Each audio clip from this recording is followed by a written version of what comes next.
Good morning मेरे प्यारे प्यारे बच्चों। चलिए आज हम लोग सॉल्व करते हैं जेई पीवाई क्यूज। और आज जो मैंने चैप्टर लिया है दैट इज पेरियोडिक टेबल। तो चलिए सॉल्व करते हैं पहला क्वेश्चन। ये क्वेश्चन आया हुआ है जेई 2016 में, राइट। क्या कह रहा है? The following statements concern elements in the periodic table, which of the following is true. इसमें कौन सा सही है? देखिए पहला ऑप्शन क्या दिया हुआ है। पहला ऑप्शन कह रहा है all the elements of group 17 are gases. ऐसी बात नहीं है। ग्रुप 17 के एलिमेंट्स 3 स्टेट्स में लाई करते हैं, solid states, liquid state and gases states. तीनों स्टेट्स में लाई करता है। तो यहां पर कहता है all the elements of group 17 और गैसेस, तो ये तो बात गलत है, ये तो करेक्ट है नहीं। दूसरा क्या कहता है group 13 elements all are metals. ऐसी बात नहीं है। जो ग्रुप 13 में क्या क्या आता है? Boron, aluminium, gallium, indium, thallium, यही आता है ना। तो ग्रुप 13 में जो बोरोन है वो तो नॉन मेटल्स है, बाकी सब आपके मेटल है, ठीक है। तो बाकी सब आपका क्या है? मेटल है, एक्सेप्ट बोरोन। यहां पर कहता है ऑल मेटल्स, ऑल वर्ड लगा दिया, तो ये भी क्या हो गया? गलत हो गया। तीसरा क्या कह रहा है? देखिए group of 16 elements have lower ionisation energy as compare to group 15। Group 16 की जो आयोनाइजेशन एनर्जी है वो क्या है? कम है। किससे? ग्रुप 15 से। ये बात बिल्कुल सही है। क्यों? देखिए ग्रुप 16 में जो एलिमेंट्स आता है, चलो मैं नीचे लिखता हूँ। ग्रुप 16 का जो एलिमेंट्स आता है, क्या आता है इसमें बताओ? ग्रुप 16 में आता है oxygen, sulphur, selenium, tellurium and polonium. देख लो, जैसे हम ऑक्सीजन की एक कहानी लेके चलते हैं। ऑक्सीजन का एटॉमिक नंबर 8, इलेक्ट्रॉनिक कॉन्फ़िगरेशन क्या होगा? 1s2 2s2 2p4। क्या होगा बच्चा? 2p4 हो जाएगा, राइट। 2p4 हो गया। अच्छा, अगर मैं ग्रुप 17 की ग्रुप कौन सा लिया गया यहाँ पर? ग्रुप 15। अगर मैं ग्रुप 15 की बात करूँ तो ग्रुप 15 में कौन सा एलिमेंट्स आता है? आपको पता ही है, नेपाल, पाकिस्तान, ऑस्ट्रेलिया, सब भिखारी, है ना। तो चलिए यहाँ पर हम किसकी कहानी करते हैं? नाइट्रोजन की कहानी लेते हैं। नाइट्रोजन का एटॉमिक नंबर कितना होता है? 7। कितना होता है बच्चा? नाइट्रोजन का एटॉमिक नंबर 7 होता है। तो क्या बनेगा? 1s2 2s2 2p3, 2p3 बनेगा, राइट। अब आप देखिए, आप क्या देख रहे हैं यहाँ पर कि जो 2p3 है, p में p यहाँ पर हाफ फिल्ड है, p क्या है यहाँ पर? हाफ फिल्ड है। p में या तो 6 होना चाहिए या तो 3 होना चाहिए। अगर 6 हो गया तो फुल फिल्ड और 3 हो गया तो हाफ फिल्ड। लेकिन यहाँ पर जो आप ग्रुप 16 में देख रहे हैं 2p4, ये तो ना तो हाफ फिल्ड है ना ही फुल फिल्ड है। इसका मतलब है जो हाफ फिल्ड ऑर्बिटल से इलेक्ट्रॉन को निकालने में बहुत ज़्यादा एनर्जी लगता है, या full filled and half filled orbitals की आयनेशन एनर्जी बहुत ज़्यादा होती है, तो ग्रुप 15 की आयनेशन एनर्जी क्या होगी? ज़्यादा होगी। तो देखिए ये क्या बोलता है, वही बोल रहा है क्या? चेक कर लेते हैं हम। क्या बोल रहा है यहाँ से कि ग्रुप 16 की जो होगी वो लोअर आयनेशन एनर्जी का वैल्यू होगा। ये तो बात सही है। किसके रेस्पेक्ट में? ग्रुप 15, मतलब ग्रुप 15 की आयनेशन एनर्जी ज़्यादा होगी। तो ये बात एकदम बिल्कुल सही है। तो option number C is absolutely correct. Clear हो गया? क्लियर हो गया। चलते हैं हम लोग नेक्स्ट क्वेश्चन पर। नेक्स्ट क्वेश्चन देखिए, AIEEE 2011 का क्वेश्चन है। Which one of the following order represent the correct sequence of increasing basic nature. Increasing basic nature के अराउंड आपको क्या करना है? इसको अरेंज करना है, ठीक है। देखिए कौन कौन सा मेटल दिया हुआ है आपके पास। दिया हुआ है सोडियम, पोटासियम, है ना। उसके बाद दिया हुआ है मैग्नीशियम, उसके बाद आपको दिया हुआ है एल्यूमिनियम और सबका ऑक्साइड दिया हुआ है, सबका ऑक्साइड है, ठीक है। अब आप देखिए, ये है आपका ग्रुप 1 का एलिमेंट्स, ये आपका किसका एलिमेंट्स है? ग्रुप 1 का एलिमेंट्स, राइट। ये देखिए आपका ग्रुप 2 का एलिमेंट्स है। आता नहीं यहाँ पर बेटा मांगे कार स्कूटर, याद ही होगा आपको। उसके बाद ये ग्रुप 13 का एलिमेंट्स है, कौन सा? एल्युमिनियम। अब बात आती है कि जैसे आप इधर जाते हैं, left to right along the periods move करते हैं, लेफ्ट टू राइट या अलोंग द पीरियड्स आप मूव करते हैं, तो इलेक्ट्रोनेगेटिविटी डिक्रीज होता है। Electropositive nature, electropositive electropositive nature क्या हो जाता है बच्चा, डिक्रीज कर जाता है, एंड इलेक्ट्रोनिगेटिव नेचर क्या हो जाता है, इंक्रीज कर जाता है। मतलब ये वारे सिंपल लैंग्वेज में समझो, मैं तुमको सिंपल समझाता हूँ कि अगर तुम इधर जाओगे लेफ्ट टू राइट जाओगे इन द पीरियड, तो यहाँ पे नॉन मेटालिक कैरेक्टर इंक्रीज होता है, नॉन मेटालिक कैरेक्टर जो है वो इंक्रीज कर जाता है। और मेटालिक कैरेक्टर क्या हो जाएगा, मेटालिक कैरेक्टर क्या हो जाएगा बच्चा, मेटालिक कैरेक्टर डिक्रीज कर जाएगा।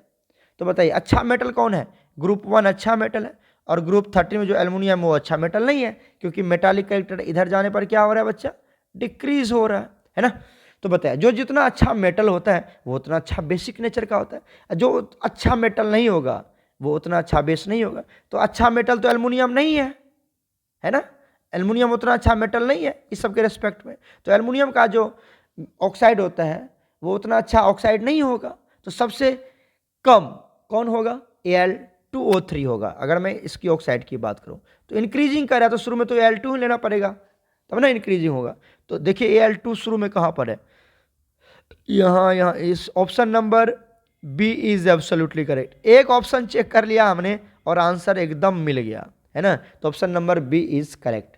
समझ में आ गया, कर लोगे, बहुत इजी क्वेश्चन है। चलते हम लोग नेक्स्ट क्वेश्चन पर। नेक्स्ट क्वेश्चन AIEEE 2009 में आया हुआ है। क्या कह रहा है, the set representing the correct order of ionic radius. Ionic radius का करेक्ट ऑर्डर किस सेट में है वो आपको बताना है, ठीक है। एलिमेंट्स कौन कौन सा दिया हुआ है, देखिए तो एलिमेंट्स दिया हुआ है आपको लिथियम, उसके बाद सोडियम, उसके बाद दिया हुआ है बेरिलियम, उसके बाद दिया हुआ है मैग्नीशियम, ठीक है। अब आप देख लीजिए ये ग्रुप 1 का एलिमेंट्स है और ये ग्रुप 2 का एलिमेंट्स है, right.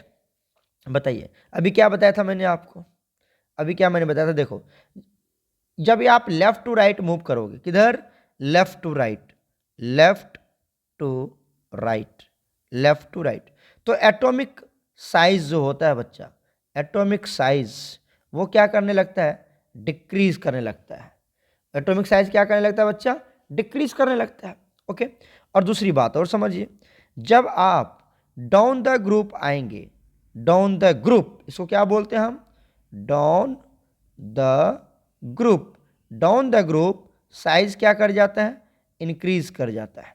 Down the group size increase कर जाता है, तो साइज किसकी ज्यादा होगी, बताओ किसकी ज्यादा होगी, सबसे ज्यादा साइज तो सोडियम की होगी, ठीक है। उसके बाद आएगा लिथियम, किस ऑर्डर में है, अच्छा ग्रेटर में ही, ठीक है। तो सबसे ज्यादा सोडियम का होगा, उसके बाद लिथियम। सोडियम लिथियम कहाँ है, शुरू में देख लो, सोडियम और लिथियम, तब ना इधर जाओगे तो डिक्रीज ही कर जाएगा। अरे बच्चा इधर जाएंगे तो साइज तो डिक्रीज ही कर जाएगा, है ना। तो सबसे ज़्यादा नीचे साइज बढ़ता है, तो सबसे बड़ी साइज किसकी होगी, सोडियम की। तो सोडियम लिथियम कहाँ पर है, यहाँ पर है, और तो ये तो उल्टा दे दिया, और ये तो option number A is absolutely correct, option number A is absolutely correct. Clear हो गया, एकदम फ्रैक्शन ऑफ सेकंड में क्वेश्चन बन जाता है, ठीक है। चलते हम लोग नेक्स्ट क्वेश्चन पर। नेक्स्ट क्वेश्चन AIEEE 2006 का क्वेश्चन है, ठीक है। क्या कह रहा है, following statements regarding the periodic trends of the chemical reactivity of alkali metal and halogens. Alkali metal की रिएक्टिविटी के बारे में एंड हेलोजेंस के रिएक्टिविटी के बारे में आपको दिया गया है। कहता है which one statement is correct picture, कौन करेक्ट है यहाँ पर वो आपको बताना है, ठीक है। चेक कर लेते दोनों की रिएक्टिविटी में। The reactivity decreases in alkali metals but increases in the increase in atomic number. नहीं बच्चा, जैसे जैसे नीचे जाते हैं हम तो रिएक्टिविटी क्या हो जाता है, ग्रुप 1 में, एक मैं समझा देता हूँ आपको। ग्रुप 1 में जैसे जैसे आप डाउन द ग्रुप जाएंगे, ग्रुप 1 में जैसे जैसे आप डाउन द ग्रुप जाएंगे, रिएक्टिविटी क्या हो जाएगा रिएक्टिविटी क्या हो जाता है, इंक्रीज हो जाता है, ठीक है।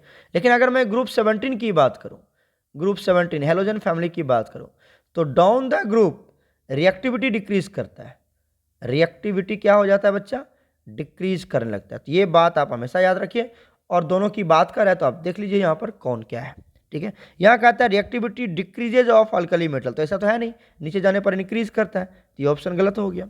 उसके बाद in both the alkali metal and hydrogen reactivity decreases, अरे ग्रुप 17 में तो डिक्रीज होता है, ग्रुप 1 में थोड़ी डिक्रीज होता है। तो कहता है इन बोथ द डिक्रीजेस, है ना, ये भी गलत हो गया। उसके बाद आइए, chemical reactivity increases with increase in atomic number down the group in both alkali metal and halogen. कहता है दोनों में इंक्रीज करता है, ऐसी भी बात नहीं है। तो option number D is absolutely correct. Option number D is absolutely correct. क्या कहता है, in alkali metals the reactivity increases but in halogen it decreases. बिल्कुल सही है, with increase in atomic number. तो ये डी ऑप्शन बिल्कुल सही है, जो मैंने यहाँ शुरू में ही लिख दिया था आपको। ठीक है, अब चलते हैं हम लोग नेक्स्ट क्वेश्चन पर। नेक्स्ट क्वेश्चन AIEEE 2003 में आया हुआ है।